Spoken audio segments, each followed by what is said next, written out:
coroner released the results of the autopsies on all 4 victims. The coroner says Ethan Chapin, Xana Kernodle, Madison, Mogen, and Kaylee Goncalves were all stabbed to death. Their deaths were officially ruled homicide murders. And yesterday, police did speak to media for the first time since this happened on Sunday. They answered some questions in a news conference, but there are still a lot of unknowns and many questions left to be answered, including the identity of the killer or killers and where they might be now. So in the meantime, students and people in the area say they do not feel safe even yet. News Channel 7's Abby Davis is live in Moscow. And Abby, you've been talking to the people who live on and near the U of I campus. What is the feeling up there tonight? Well, Bryan and Morgan, people are just devastated, and you can see behind me, you can see that crime scene tape blocking off the entrance there. Just 2 hours ago, this whole parking lot in front of the house was filled with law enforcement cars. Now you can see that's no longer the case. There is still an ISP officer back there in his car. But the students I talked with say they aren't feeling particularly safe knowing whoever did this is still out there. University of Idaho students aren't taking any chances. Stick with a friend. That's what students like Abby Peterson say, as police try to track down the person who killed 4 of their peers over the weekend. I do get to leave soon for fall break, so that's also really comforting. The official report says Ethan Chapin, Xana Kernodle, Madison Mogen, and Kaylee Goncalves were all stabbed to death. Their deaths have all officially been ruled homicide murder. U of I's Dean of Students, Blaine Eccles, says he's devastated. This is absolutely horrific. Latah County Coroner Kathy Mabbitt says she has no way of knowing if the same knife was used on all 4 victims. It was definitely a knife. It would seem like if there was more than one, it was very similar, if not just the same one for all of them. She cannot speak to defensive wounds and can't specify an exact time of death because it was reported so late. Here's what we do know.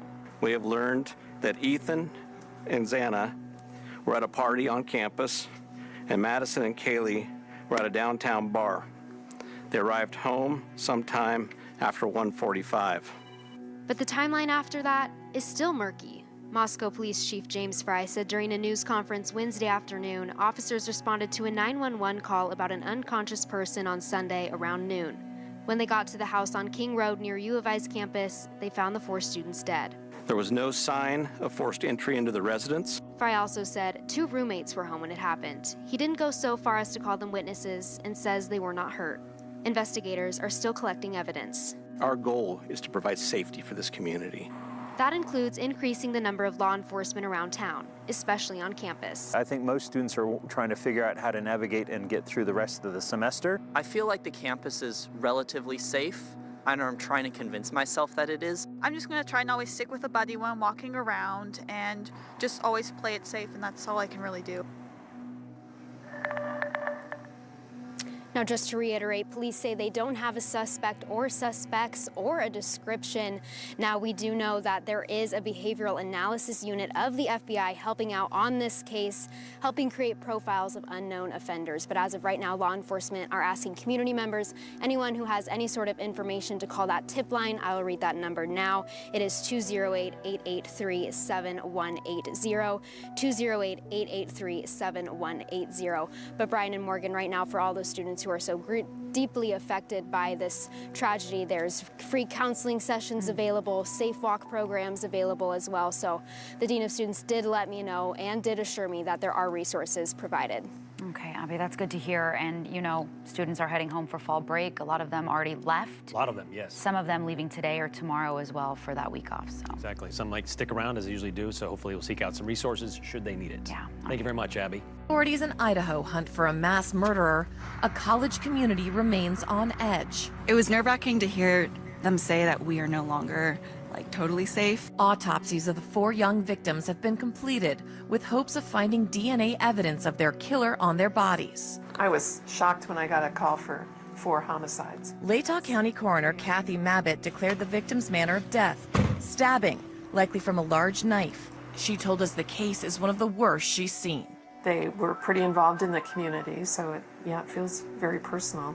The victims are seniors Madison Mogen and Kaylee Goncalves, friends from separate sororities who lived together for several years. Ethan Chapin, a freshman and triplet who loved playing basketball, and his girlfriend, Xana Kernodle, a junior who majored in marketing.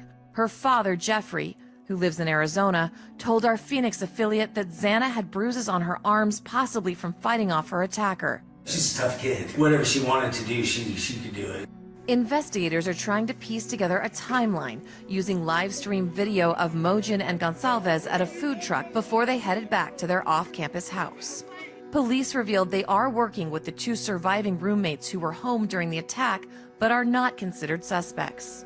University officials say they've increased campus patrols and are excusing all absences. If they want to leave and go home now, they absolutely can. We're going to support them in doing so. The FBI Behavioral Analysis Unit is now here assisting the local police department, and we're still waiting on the toxicology report that will tell us the victim's state at the time of their death. Christina Ruffini, CBS News, Moscow, Idaho. By Latah County Prosecutor Bill Thompson. Mr. Thompson, good morning to you. Good morning. Police there have called this a targeted, isolated attack. Are investigators looking for... And we're happy to be joined this morning by Latah County Prosecutor Bill Thompson. Mr. Thompson, good morning to you. Good morning. Police there have called this a targeted, isolated attack. Are investigators looking for a particular suspect or suspects this morning? At this point, the investigators are looking at all possibilities. They don't have a specific suspect. They're continuing to work on that. Do you believe that whomever did this is still at large? Yes, we have no one in custody, and the police have been unable to identify who's responsible for these homicides. Is it possible there's more than one suspect? It certainly is possible. That's the purpose of the investigation. That's why we're really hoping for any information from the public that can help the investigators recreate everyone's activities Saturday night and early Sunday morning, and hopefully give them the leads, the information to identify who did this. There's so many things about this case that are so hard to put together. Veteran police officers who arrived at the scene said it was one of the most horrific and gruesome scenes that they had ever seen. Yet somehow there were 2 roommates who were in the house who apparently didn't hear anything. What are the red flags you have there, and are those roommates considered persons of interest? Well, anybody who might have knowledge is considered persons of interest at this point. As far as suspects, I don't believe so. The investigators continue to work hard trying to interview everyone who might have any information and hopefully figure out and identify what occurred and why and who's responsible. As we understand the timeline, and we recognize that this is an investigation very much ongoing, the 4 came home, you know, early in the morning, Sunday morning, let's say 1:45, 2 o'clock in the morning, something like that. The 911 call didn't come until midday the next day. Does that raise any red flags for you? How do you explain that? I think the investigators are trying to ascertain why there was a delay and what actually occurred, what was heard. That's a question that's still out there, and I know they're working on that. We're trying to assist them as much as possible with obtaining search warrants for data and cell records and social media and anything that might help. Do you know who called 911? Can you reveal who reported this? I can't reveal who made the 911 call. The police do know who made the 911 call, though. Obviously, we don't know anything about motive, but the mayor did initially refer to this crime as a crime of passion. Why did he say that? I can't speak for Mayor Betke. To my knowledge, there is nothing to indicate that this has been determined to be a crime of passion. We know it's just a horrible crime, and 4 young lives have been lost. And finally, you know, initially, investigators and the police had said the community has nothing to worry about. Now they've sort of said, well, of course we should be vigilant because there is a suspect or suspects still at large. What is your message to that community this morning? Well, I think the fact of the matter is that whoever is responsible for these murders is still at large. The investigators do not know who that person is. From what they've told my office, they believe that this was what they call a targeted attack and not just a random act of violence. And I think they tried to communicate that, but obviously that communication didn't work very well.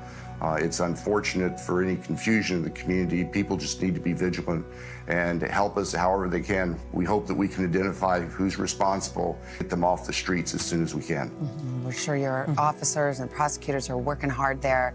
Thank you so much, Latah County Prosecuting Attorney Bill Thompson. Thank you for your time this morning, sir. You're very welcome. Keep us in your thoughts, please. We will. Thank you. Investigators search for a suspect and the murder weapon in the vicious killings of 4 college students in Moscow, Idaho. Those who knew and loved them are struggling with a sudden loss. My heart is broken for all 4 of the victims and for their families and close friends. Partial autopsy reports for the 4 friends released on Thursday. The county coroner indicating the time of death was sometime after 2 a.m. It's pretty traumatic when there's 4 dead college students who have been stabbed to death in one location. The autopsies also showing all 4 victims were killed by what was described as a bigger knife. They had extensive injuries from multiple stab wounds, and that the wounds varied, including different places people were stabbed and the amount of times. The coroner did not say where in the home the victims were found or whether they had defensive wounds, showing they attempted to fight back. Investigators are now working to determine whether the suspect's DNA might have been left at the scene. Well, looking to see if there are some clues that are on them. Some of the suspects' blood, perhaps, or something under somebody's fingernails. 2 other female roommates who were not being named at this time were home at the time of the attack, police say, but they were not harmed. While investigators haven't ruled out anyone, the county district attorney telling Savannah and Hoda Thursday those roommates are not under suspicion. Anybody who might have knowledge is considered persons of interest at this point. As far as suspects, I don't believe so. Authorities insist this attack was targeted and isolated, but have given no hints on motive and warned that a killer is still at large, telling a frightened community to remain vigilant. And overnight, one of the fathers of the victims, Xana Kernodle, told KTVK in Arizona that he thinks that the autopsy shows that his daughter fought back. He called her a tough kid. Now, we talked to the coroner yesterday about bruises that were found on some of the victims, but they said at this point it is still too soon to tell whether those were defensive wounds or not. Back to you guys. All right, Gotti Schwartz first there. Gotti, thank you. Let's get more insight and perspective on this investigation. Casey Jordan is with us. She is a criminologist, a behavioral analyst, a professor at Western Connecticut State University, and an attorney, so certainly well qualified to talk about this. But it really is a mystery, Casey, what may have happened here, and police are not telling us very much. Yeah, I don't want to think they're in over their heads, but we would like a lot more information by now if things were going well. And the fact that we are now Friday and this happened on Sunday, and they don't have any suspect, increases the chances that it could be an outlier. They keep saying that it's targeted, but we can't rule out the possibility that it could be a stranger. Yeah, I was going to say outlier. You mean stranger. Yeah. They just talked about how one of the victims fought back. So you would imagine it was such a gruesome and grisly scene, and maybe some evidence that some of them may have fought back. Did you find it odd that the roommates were there in the house at the time, and yet, no one reported it to police for hours and hours? Well, you would think that's odd, except that having taught college for 35 years, I know what 20-year-olds are like on Saturday nights. Right. They party, they sleep till noon on Sunday, and this is a large, rambling house. 3 stories, 6 bedrooms, 3 bathrooms.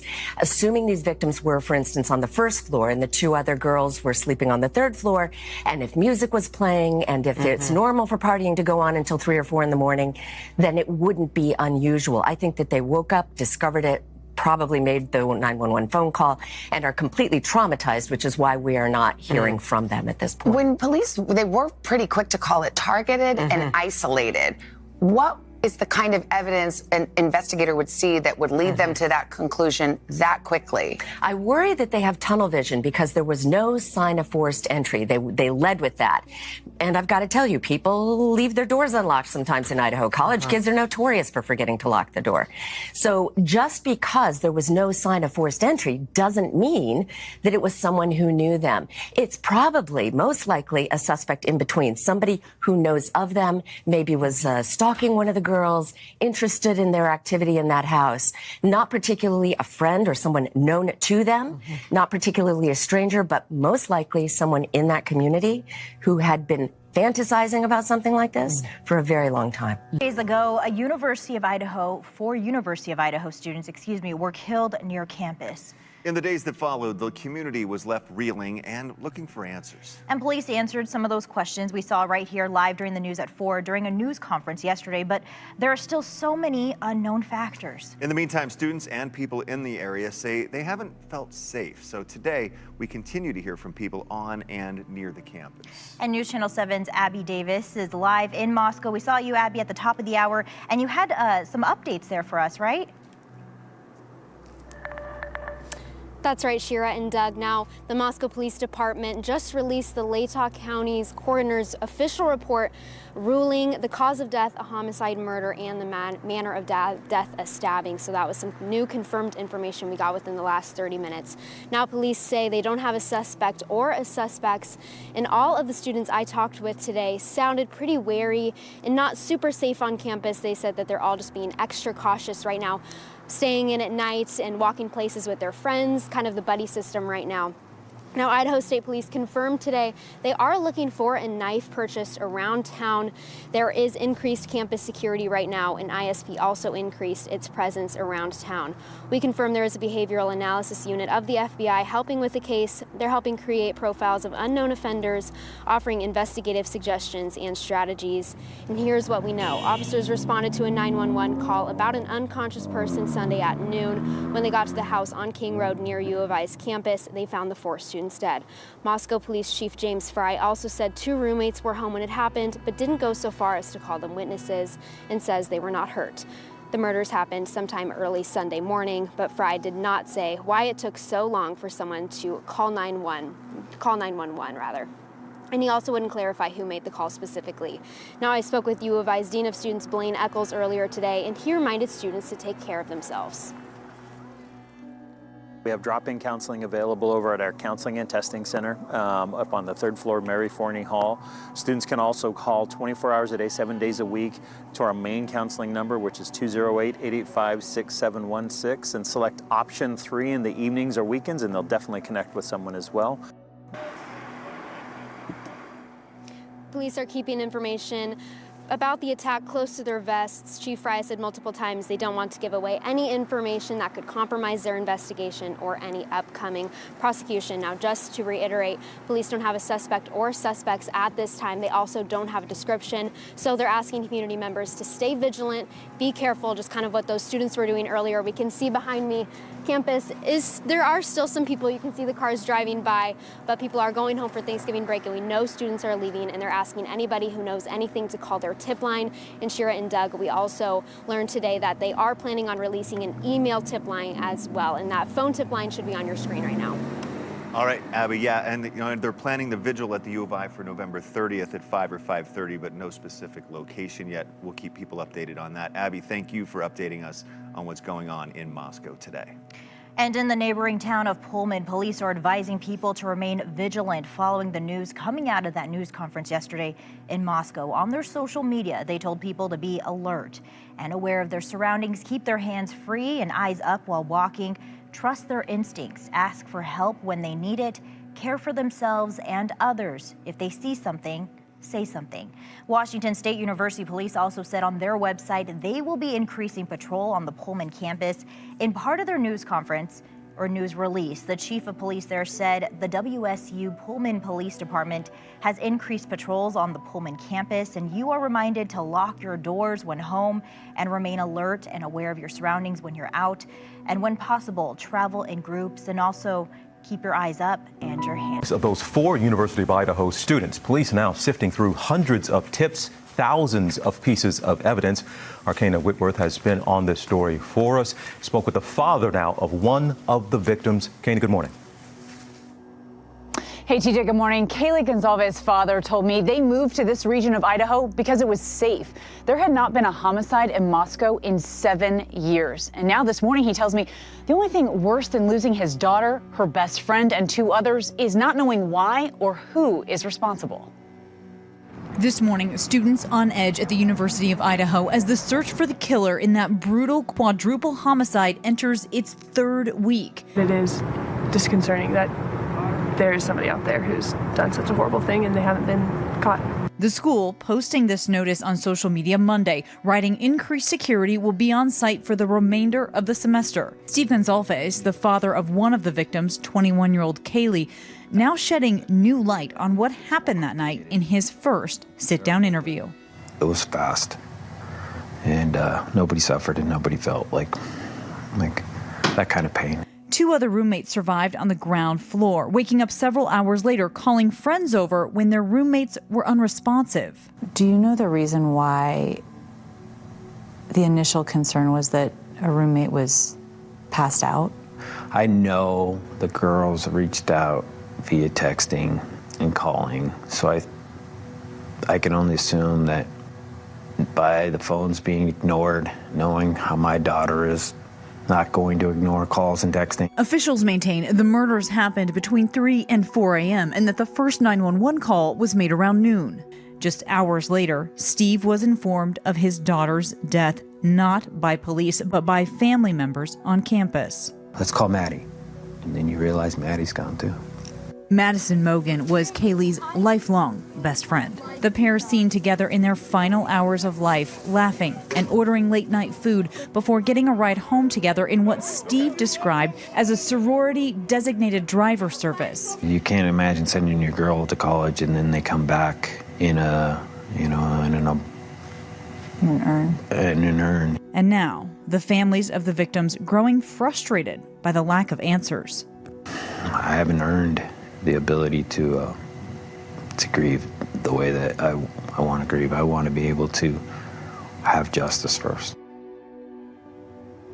Now, Steve says that he does plan to speak at the candlelight vigil tomorrow. He went on to say he doesn't want the city of Moscow to fall apart over this. And TJ, in a show of solidarity, that candlelight vigil will be held in various locations across this entire state. All right, Xana, we thank you so much. And I want to bring in now ABC News contributor and former FBI agent Brad Garrett. The family's looking for answers, some details as they continue to trickle out, some of the new details we're hearing. What stands out to you? So you have 4 people killed on 2 different floors of a house, which would certainly suggest, TJ, that somebody at least knew the basic layout of the house. Think about how long it would take to go from victim to victim, so somebody had patience. The police have described a combat-type knife. So the person apparently went there to really do what they ended up doing. So once you've eliminated, and I assume this has happened, sort of the immediate circle, college students that are around these kids, people that may have threatened one of them, stalked them, whatever. I'm not hearing anything that supports a killer in that group. So what do you have to do if there's not an immediate connection? You have to go to sort of a wider circle. You would look at, for example, maybe or maybe not somebody older. I only suggest that because this crime appears to be very focused and the person had a comfort level in the house. And so as a result, you start looking at sort of relationships that really aren't tight with these kids. See, somebody they met occasionally, somebody that may have come to the house to attend a party. Apparently this was a big party house. And so that makes it more difficult. Less connections makes it more difficult many times to solve a crime. And you're also going to have to look, and the police have already talked about this, of similar type crimes in other parts of the country, in particular in the Northwest, which they're saying initially there is no connection, and there may not be, but you're really going to have to look at this bigger circle that I'm suggesting. A wider circle, somebody that knew the layout, some of those details, but what type of person, and somebody could argue, what kind of monster are they looking for? So if somebody that's done this before, I mean, TJ, people who do this kind of stuff get a big thrill out of doing it. Now, we don't know if it's that type of person, but that it could be something like that. The idea that you killed 4 people just tells me that this was sort of driven by something you intrinsically wanted to do, less so than maybe one student mad at another student. Good afternoon, everyone. Thank you for joining us here on Crime 2 News First at 4. I'm Whitney Ward. Tonight, 5 days after the attack on 4 college students near the University of Idaho campus, just into our newsroom here shortly, we are learning new details from the Latah County Coroner's Office. However, we still have many remaining questions. Now, tonight we have team coverage of this breaking news. Amanda Rowley live at the house on King Road where those bodies were found with new details on this murder investigation. Janelle Finch is also in Moscow tonight with how the community is reacting. First, though, we turn to Mark Hanrahan, who is joining us here in the Crime 2 studio with what we've learned from the coroner's office this afternoon. Mark? Yeah, good afternoon to you, Whitney. In the last hour, we received the cause and manner of death for all 4 murder victims. So take a look at this new information right here. The cause of death for Ethan, Kaylee, Xana, Madison, it's all listed as murder by stabbing. All were pronounced dead at noon on Sunday. Moscow police did say yesterday that all victims had been stabbed. The autopsy report confirms this, and it's now a murder investigation. What we still don't know, based on this report, is what time the victims were found. We don't know where in the home they were stabbed, where they were in the house, or if any of them fought back. We don't know who called 911. We don't know if one victim seemed to be more of a target than the others. These are all questions we have continued to ask Moscow police. Police officers have said they are keeping many of the details private right now to make sure they don't compromise their investigation, but we will continue to ask questions and bring you the very latest information just as soon as we get that. Whitney? All right, Mark, thank you very much. Now, the bodies of 20-year-old Xana Kernodle, 21-year-old Madison Mogen, 21-year-old Kaylee Goncalves, and 20-year-old Ethan Chapin were all found in a house just steps away from the University of Idaho campus. That was around noon on Sunday. Police have been keeping a lot of that information close, as we said, regarding this investigation.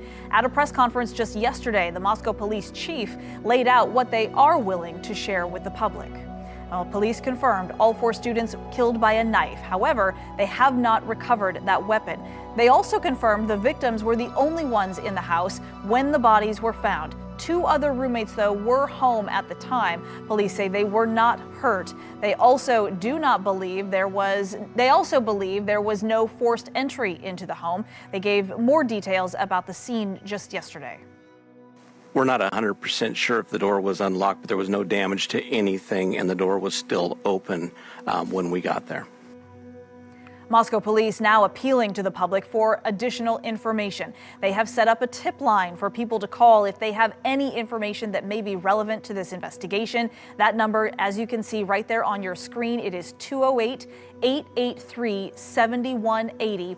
The Idaho State Police also say they have seen an increase in tips since their press conference just yesterday afternoon, asking for more information. We are not getting a ton of information from the new autopsy report that was just released here in the last hour. However, there has been a lot of activity at the crime scene itself today. For more on that, we are turning straight to our Amanda Rowley live in Moscow. And Amanda, what have you seen there today? Well, Whitney, at this hour, this crime scene still remains active, and it's Idaho State Police forensics team that are on site here. I've seen several people coming and going inside and out of the house, carrying boxes, wearing gloves. At one point, I believe I even saw a couple flashes believed to be from a camera coming from the windows inside the house. In fact, this afternoon, I did notice the back sliding door to the house was opened at one point today. We could see red markings stuck to the frame of the door. Now, Idaho State Police spokesperson Aaron Snell told me this afternoon it was believed that the potential suspect came through the sliding glass door. But again, there appeared to be no signs of forced entry. Now, he explained to me just a few hours ago what ISP's forensic team is working on at the scene right now. They're just kind of reassessing the house. They're going through it. They're looking for any potential additional evidence. They're collecting it. They'll take additional photos. I mean, they're kind of going over it. It's a large crime scene, and not that anything in particular was missed. However, it's always good to have another set of eyes go over things, especially of a crime of this magnitude. Now, we also confirmed today the FBI's Behavioral Analysis Unit is also assisting with the case. They do a variety of things, including crime analysis, create profiles of unknown offenders, offer investigative suggestions, and help with interview strategies. Now, ISP is also expecting an FBI command vehicle to arrive in Moscow to provide more workspace and additional resources for the investigation. Now, at this time, ISP says the roommates who were at the home during the attack but were not injured are in fact cooperating with investigators. And right now, they are not considered suspects or persons of interest, but ISP says they have not ruled anyone out. Tonight, Snell is insisting that no one has been cleared from this investigation. Reporting in Moscow, Amanda Rowley, KREM 2 News. All right. Thank you very much, Amanda. Students and families there in that area still having a lot of questions about these murders. Some have criticized Moscow police for not sharing more information sooner. We spoke with the former Pullman police chief, Gary Jenkins, who is now serving as the interim chief at WSU. He told KREM 2 today, this early in the investigation, law enforcement always has to be careful about what details are made public. Just trying to make sure that when detectives go out and interview people, it's based on what they know, not what they've heard on the news. And so it's really a balancing act for them, trying to release enough information so that if there is a potential threat, that the public can take precautions for that, but also at the same time not jeopardize a homicide investigation. Moscow police have walked back on claims that the community is safe after Sunday's stabbings. At yesterday's press conference, Chief James Fry in Moscow said they could not guarantee that there is no threat to the public. The department and other agencies have since stepped up patrols around the community. Our Janelle Finch is now live in Moscow with more on that. Janelle? The people I spoke to today here in Moscow say they commend the Moscow police for bringing in added resources, the Idaho State Police and FBI, to figure out who could have committed these crimes against these students. Today on Facebook, the Moscow School District informed parents that Idaho State Patrol cars would be monitoring the area around its 7 schools as they are in town to support local police in finding who's responsible for 4 murders earlier this week. One Moscow School District mom says she's thankful Moscow PD are calling on the necessary agencies to help figure out what exactly happened on Sunday and protect the community. Being around town today, this morning, I noticed quite a few more law enforcement just out and about. I'm really grateful for them. In a press conference yesterday, we learned from the Moscow Police Chief, James Fry, that the department has called on 25+ investigators, the Idaho State Police and FBI, to assist in solving this case. As we've mentioned at this time, no suspect is in custody. The Moscow Police Department maintains that this was a targeted attack, and for that reason, the people I spoke to here in Moscow today say they don't personally feel threatened in the community. But still, the University of Idaho is telling people here to remain vigilant and share any